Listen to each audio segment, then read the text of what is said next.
You know, the school year is starting to wrap up, but there sure have been a lot of stories about teachers. And we've talked with State Superintendent of Schools, Michael Patrick Flanagan, just a few days ago about some of these issues. One in which there was a fight going on in a high school in Detroit, and a teacher used a broom to smack the two boys, and she's getting fired apparently, or she's going to sue because it's on video. And some people say, well, what should she have done? Should she have stood there and watched? Should she have called for help? Should she have cleared the classroom first? It all happened fast. But it was a non-union school, and some people say maybe she should have been better trained for that situation. Then there was another story somewhere in Michigan where a child got his head stuck in a desk, you know, in the hole in the back of the seat, and the teachers were laughing at him. Turns out he has Asperger's syndrome, and now that's a year-long suspension going on there. Nolan Finley is the editorial editor of the Detroit News. He's on the other end of our AT&T line right now, and if you're in the Waverly High School Teachers Lounge, tune it up because we're going to talk teachers with Nolan. Welcome back to the program, sir. Good morning. What are they to do? Michael Patrick Flanagan told us, you know, that people have no idea what goes on every single day in these schools and the hugely unpredictable situations that teachers are faced with.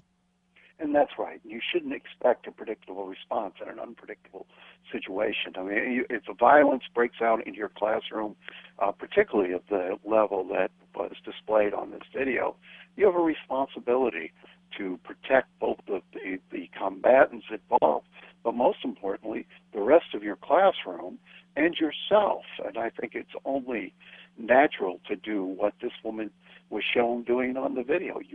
If you're overwhelmed in terms of size and the level of violence, you pick up something and try to separate them. You could, she didn't know if she might have been stopping a homicide the way this thing was going.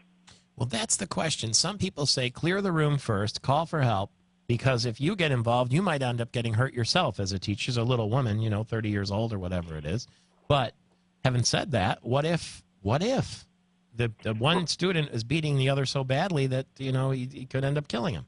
Exactly. I mean, it's absurd to think you can follow an orderly set of instructions in a situation like that. And the point of my column yesterday was just that, we need to provide some sort of protections for teachers in that situation.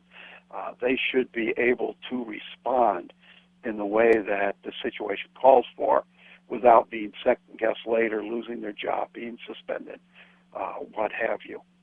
So what would you advise then? I think probably the teachers with union protection will be okay in this situation, right?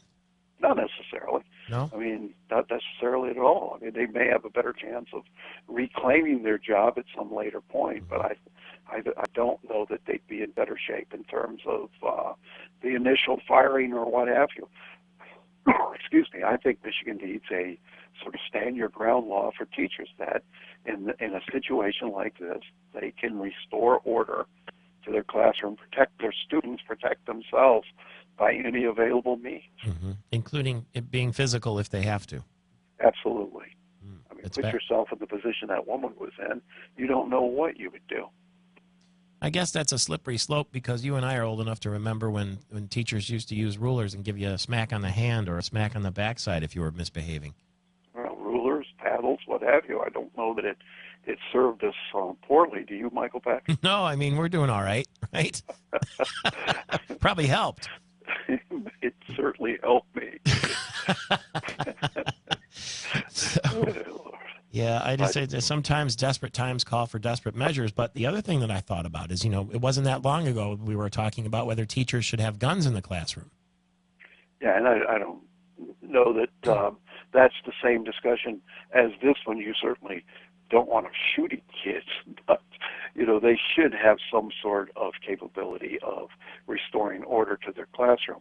And I think everyone agrees the most shocking part of this story was the mother showing up at the school with her little brat saying, "Yes, the teacher should be fired. She shouldn't have hit my kids."